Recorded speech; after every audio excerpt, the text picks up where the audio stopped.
Now, as a way of introduction, I say language matters. It matters as a subject, and language matters as a medium of instruction. Were you able to move the slide? Because I don't have control. And on presentation outline, I'll focus on introduction, the background, directorate mandates, key policy priorities, and the legislative framework, and the timeline of mother tongue-based bilingual education from 2010 to date, and then the comparative analysis of our schools, and focus a bit on the 2020 to 2022 grade 12 multilingual trial examinations. And importantly as well, lessons learned and the best practices of MTBBE.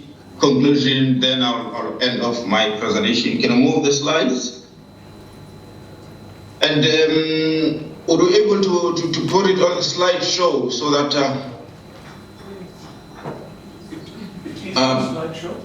you can't put it on the slideshow? It is on slideshow. It is on slideshow. Yes, thank you. That I can see now. On my preface, I say the concept of mother tongue education and bilingual education is not an alternative to each other, but build on and reinforce each other combined. The two are referred as mother tongue based by multilingual education. The purpose of this presentation is to share lessons learned on implementation of bi-multilingual education in the Eastern Cape, with a view to promote isiXhosa, isiSotho, South African Sign Language as mediums of teaching and learning. Can I proceed? Move the slide. Preliminary discussion on development, preservation, and use of former disadvantaged languages has taken an advanced stage in the Eastern Cape. As such, the department took a conscious and momentous decision to establish the very first language center in the country to promote multilingualism, multiculturalism, education, and beyond. And central to language policy implementation, as Professor Makalela has mentioned, is status planning, corpus planning, acquisition planning, and prestige planning as a cornerstone of multilingualism. Can I move the slide? And on the language policy implementation by design, not by default. I need to put emphasis on this. Language development, promotion, and use is perhaps the most challenging aspect of the transformation process, because it involves changing of minds.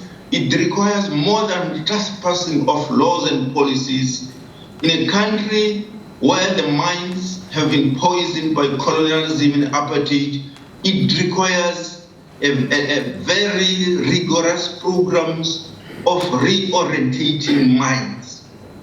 It requires cohorts of warm bodies that are committed politically and academically to re-intellectualize and decolonize of languages, and the best practice to start that process is at schools, Hence, the Eastern Cape is implementing this mother tongue-based bilingual education. To support that, it requires support systems, buy-in in the bureaucracy, communities.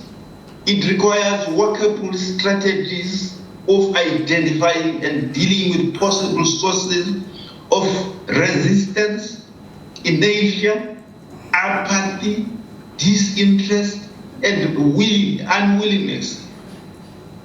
Mother tongue education as well is not a silver bullet. It is not a magic, no automatic. For it to succeed, it needs deliberate, conscious, consistent support. So the language implementation of the Eastern Cape and it focuses more on language use, decoloniality, translanguaging, as Professor Makalela has mentioned, and translanguaging perspectives. Can you move your slide? I'll leave this one, the background on the on mother tongue, on MTBB, because I'll deal with it on the timeline. Leave this slide as well in the interest of time, and leave this one as well. And these LIEP Directorate mandates, where we focus on language planning, status, scopus, and acquisition, as I've mentioned. We also develop and enrich bilingual, multilingual programs.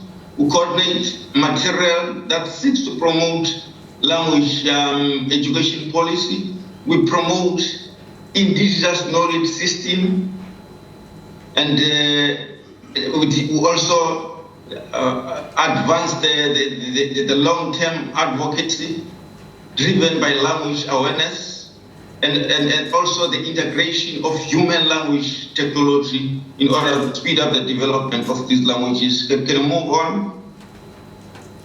And I won't repeat this slide. These are key policy priorities that are related to MTBBE and incremental introduction of African languages. Can you leave it as well? And on mandating legislation, where the focus mainly is on use of Official Languages Act and Language Policy in Education of 1997. I won't bore you about this, but on the next slide, if we may move, I'm saying, what is a language legislation? It's a law that preserve, that promote, create conditions for the development and use of all official languages in the country. A law that promotes and shows respect for all languages commonly used by communities in South Africa. Can I move on? And the aim of language legislation, linguistic legislations aim to promote the status and the usage of one or more designated or identifiable languages in the country at different levels through the legal language obligations and language rights which has been instituted to the end. Move on.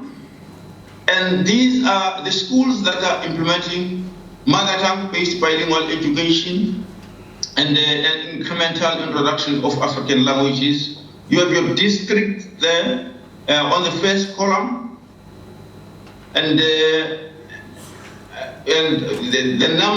number of schools per district on the second column, and on the third column in Alfred Law East, there are about 181 schools that are implementing MTBBE. And if you go to fourth column, there are 367 that are non-implementing. So if you could read all the districts, the 12 districts, they're taking the same shape. Then on the fifth column, these are schools that are implementing incremental introduction of African languages, and those are the numbers. The total number is 101. If you go to the last column, where we're saying that these are schools that are not implementing, and in all districts, there are 374. So the total number of schools that are implementing mother tongue-based bilingual education, 1,929 at the moment from 2015. Some of them they're pulling out because of the non-support, and that I won't dwell much on that. And then on the incremental introduction of African languages, on the fifth column, the 101. Move on this slide. And this is the timeline of mother tongue-based bilingual education from 2010 on the project of Wababa, that the language and education unit was established by the Eastern Cape Department of Education, and the focus was to trial the use of mathematics and science and technology in isiXhosa. So there were about 72 schools. If you move on the timeline, I'm not going to read all of it because we're going to engage the slides. And in 2010, advocacy campaign started across the districts. And in 2012, sample of 72 schools in Wababa district were identified to use bilingual isiXhosa and English. Then move on the slides, and until I just want to go to 2017, where the trial examination, the test was done between the cohort which were taught in isiXhosa and the one which were taught in English. But if you look on the timeline to date, and there are about 2019 and 1,019 schools that are implementing MTBB in 2022, and schools that are implementing incremental introduction of African languages are 101. But it is also important to mention that in 2020, 2021, the Eastern Cape started the grade 12 trial examinations. Those were the subjects: physical science, agriculture, and so on. But now the subject are 6. We included other subjects. You will see at the end of the presentation. Can I move on with the presentation? And those are just preparatory things that we've done in preparing the system in order to be able to use these languages: the advocacy, capacitation of officials and teachers, corpus development, which refers to terminology, and so on. Can I move on the slide? And this is the analysis of the test, which was administered in 2017, which I was referring to, where the mother tongue learners received their examinations scripts in both English, isiXhosa, and English. Let us take a look as to what happens when the LOLT is matched with the home language of learners, the MTBB cohort versus to non-MTBB learners. The test was out of 75 marks with 18 questions, which were kept aligned. Questions were balanced with high, medium, and low order questions. Question 3 had high marks of 15, of 20%, followed by question 1 with 10 marks, which was 13%, and then question 10 with 8%. Question 8 had the lowest marks, and marking was done centrally. Can I move the slide? And these slides talks on grading of question paper, because 45% was high order questions, and 33 was medium order questions. Then 22 was high, mid, and low order questions. Can I move on the slides? And the performance of learners questions from question 1 up to question 18, as the percentage are alluded there, because question 1, as I indicated, had 13 marks. Then question 3 had 20%, sorry. And all other questions are graded according to percentages, and high order question and medium order questions. Can you move on the slide? And this is the comparison of mother tongue and non-mother tongue questions. Comparison between MTBB and non-MTBB learners. The green color is mother tongue learners. Then the blue one is non-mother tongue learners. if you could see here the slide clearly, you'll realize that from question 1 up to question 18, and the mother tongue learners were assessed in both Xhosa and English against learners who were assessed only in English.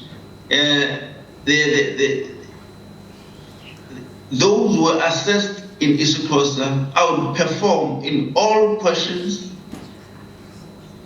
from question 1 up to question 18. If you look according to percentages, take for instance question 1, the mother tongue performed at 60 and the non-mother tongue at 50.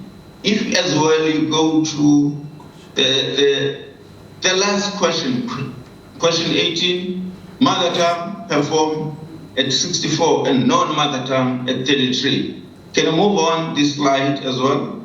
And looking now at high order questions for mother tongue learners, and if you look on the slide, the brown color represent the mother tongue, and then the blue one non-mother tongue. If you look on high order questions, mother tongue learners perform at 47, and then non-mother tongue perform at 36. And if you go to medium order questions, mother tongue perform at 54, then the non-mother tongue at 39. Same as on mixed high, medium, and low order question, mother tongue perform at 58, and then the non-mother tongue perform at 54. If you may move the slides.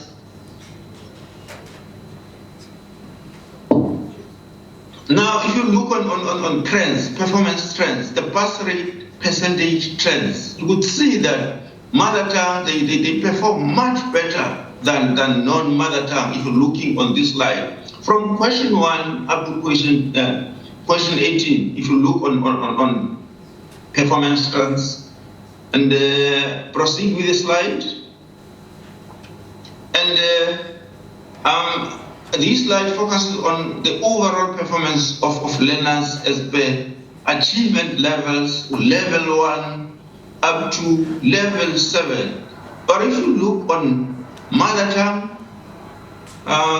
learners and non-mother tongue, the mother tongue now are indicated by blue color. From level 1 up to level 4. Non-mother tongue outperform the mother tongue. But if you go to level 5, the high order questions, which we're referring to, mother tongue learners outperform the non-mother tongue on high order question level 5 up to level 7. Can you move the slide? And this is just to indicate here that mother tongue learners performed better than non-mother tongue learners on this one as well. Proceed with the slide. And the summary of the maths test, the trends above the question demonstrate that mother tongue cohort performs significantly more than the non-mother tongue group. Out of 18 questions, question 12 is one question that non-mother tongue outperformed mother tongue learners, gained 50% in comparison to 45% to mother tongue learners because of the error in translation. So if the summary basically is saying that those who were assessed in Xhosa in English against those who were assessed in English only, performed better. Move the slide as well.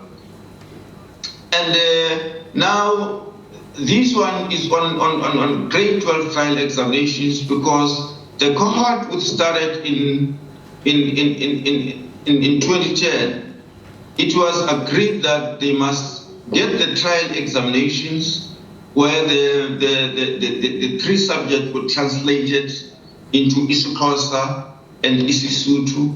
This is the background of the decision which was taken.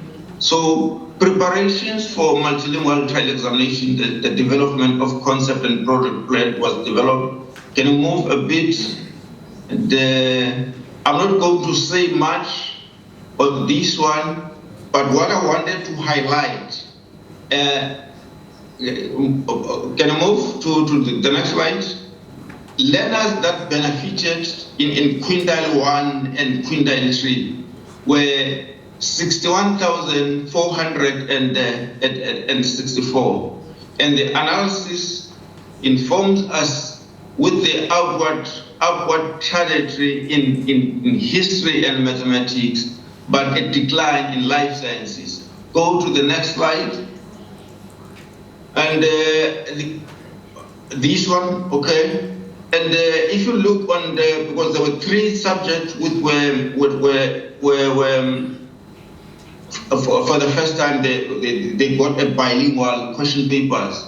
If we compare 2019 and 2020, and we look on history, life sciences, and mathematics, you realize that in 2019 there were 82%, but in 2020 when they got the bilingual examinations, they were 87%. And the same as in mathematics, because in life sciences there was a decline for a number of reasons, and that I'm not going to dwell much on now. In mathematics and history, there was an upward trajectory in 2020, where for the first time they got bilingual question papers. Move on the slide, and this is the summary of what I was trying to say, and leave this one as well because I'm rushing to lessons learned on this one as well. Because we're trying to compare best subjects, quintile 1, 2, and 3 schools. But on this one as well, if you look at history, they perform much better than life sciences. Life sciences is problematic because it has all this jargon which are related to Latin and Greek, whereas in history you could say that it's a general language that they're using, but with specialized jargon, of course. And then in mathematics deals more with numbers, and so if they understand the instruction, they're likely to do better. This is what is indicated here, because history they are doing much better, and in mathematics as well. They're doing much better. Move on the slide so that I'm not going to summarize this because this is what I was going to say. Go straight to the lessons learned. Mr. Wababa, just a reminder, you've got 1 minute left. Okay, fine. Okay, go straight to lessons learned. Move back a bit. If I had a control of this, it would be much better. Go to number one.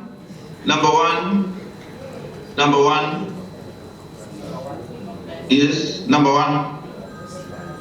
Back a bit. Yes. And what is important for us to reinforce mother tongue-based bilingual education is the capacitation of officials and teacher development. The issue of bi and multilingual pedagogies is very important. Go to number 2. Move on this one to number 2.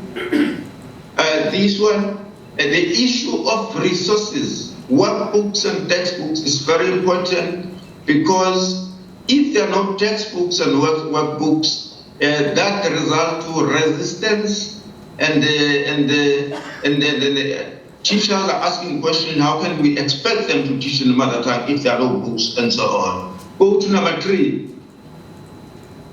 Number 3 refers to strategies that we're using to develop concepts and terms. So the issue of translation, versioning, and editing is very important because it influences quality of textbooks, workbooks that we're producing. Go to number 4. Go to number 4. Number 4 is the long-term advocacy, as Professor Makalela indicated, or that on prestige we need to do the advocacy, and advocacy is a project which continues forever.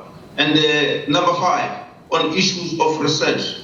The research in practice, that practices of using these languages needs to be monitored, evaluated, and researched so that we can inform practices that teachers are, because they are already using these languages, but in an unplanned, unsystematic way. Hence, Professor Makala was saying, code switching, trans languages has been there. Teachers at the moment, they're doing that. Go to the next slide. I'm about to finish. I'm sorry for this. And go to the next slide. Move on. This is the conclusion. Not the end, the conclusion. Go to conclusion. Here, because I am the implementing province, I argue that language policy implementation does not necessarily focus on curriculum issues. It cuts across the sector. Hence, I mentioned the issue of administrative matters, because this is where the LTSM, language policies of schools, admission policies falls. Then on curriculum, this is the issue of, this is where teaching, learning matters, assessment and examinations are looked at.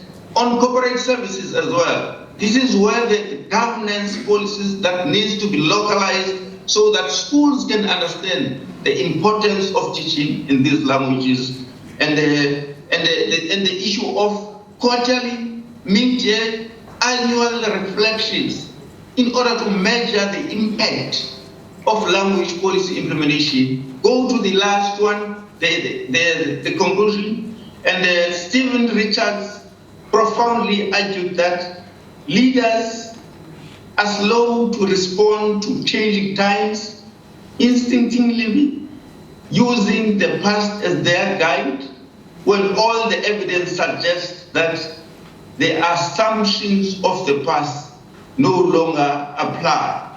What I have realized and have noticed that in the implementation of mother tongue, the issue of policy leadership, intellectual leadership, implementation leadership is lacking. Thank you very much, sir. Sorry for taking too much time. You could see that this presentation, I cannot do it in 30 minutes. It needs an hour. Thank you. No, thank